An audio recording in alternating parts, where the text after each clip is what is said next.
ശ്രീ ആദികേശവൻ, താങ്കൾ നേരത്തെ കൈപൊക്കുന്നുണ്ടായിരുന്നു അഡ്വക്കേറ്റ് അരുൺ പറയുമ്പോൾ. താങ്കൾക്ക് പറയാനുള്ള പൂർത്തിയാക്കിയിട്ട് ചർച്ചയിൽ നിന്ന് പിരിയാം. അതെ അതെ അതെ ശ്രീ അരുൺകുമാർ പറഞ്ഞത് ഞാൻ കേട്ടു. അതായത് നമ്മുടെ ആശങ്ക ചെറിയ വ്യത്യാസമല്ല. ഇപ്പോൾ 22-23 ബഡ്ജറ്റ് അവതരിപ്പിച്ചപ്പോൾ പ്രതീക്ഷിച്ച ചെലവ് 1,73,000. ആക്ച്വലായിട്ട് നമുക്ക് ചിലവാക്കാൻ സാധിച്ചത് 1,58,000. അപ്പോൾ എത്രയും 15,000 കോടിയുടെ ഡിഫറൻസാണ്. അതേപോലെ 23-24 പ്രതീക്ഷിച്ചത് ബഡ്ജറ്റ് അവതരിപ്പിച്ചപ്പോൾ സർക്കാർ 1,76,000 കോടി രൂപ ചിലവാക്കാൻ ഉദ്ദേശിക്കുന്നു ബഡ്ജറ്റ് എമൗണ്ട്. ആക്ച്വൽ ഓഡിറ്റർ തന്നേക്കുന്നത് 1,59,000. അവിടെയും എത്ര 17,000 കോടി ഡിഫറൻസ്. അപ്പം നമ്മുടെയൊക്കെ ആശങ്ക ഇതിപ്പം അതായത് ബഡ്ജറ്റിനെ വിമർശിക്കാനായിട്ട് പറയുന്നതല്ല.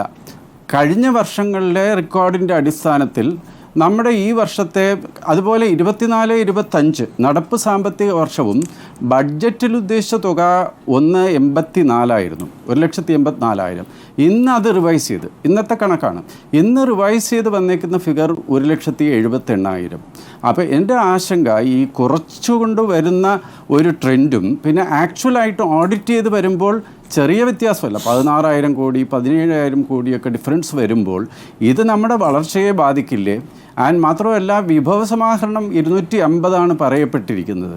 അപ്പോൾ അധിക വിഭവം സമാഹരിക്കാൻ എന്തൊക്കെയാണ് മാർഗങ്ങൾ എന്നുള്ളതിനെക്കുറിച്ചോ ഏതൊക്കെ സ്രോതസ്സിൽ നിന്നും നമ്മൾ 1,98,000 സ്പെൻഡ് ചെയ്യാനായിട്ട് ശ്രമിക്കുമ്പോൾ എവിടെ നിന്നാണ് ഈ കാശ് വരുന്നത്? കാരണം ധനക്കമ്മി മറ്റേ 3 അല്ലെങ്കിൽ 3.5 അതിൽ നിൽക്കുകയും വേണം. അതൊക്കെയാണ് നമുക്കുള്ള ആശങ്ക.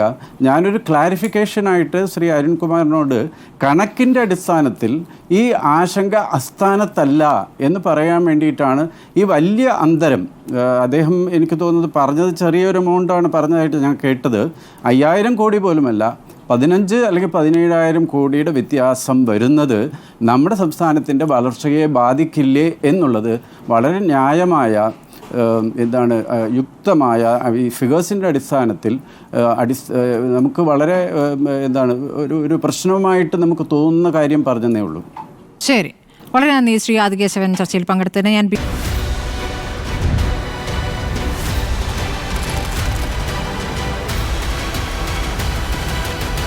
ഡിബേറ്റ് വിത്ത് സ്മൃതി പരുത്തിക്കാട്.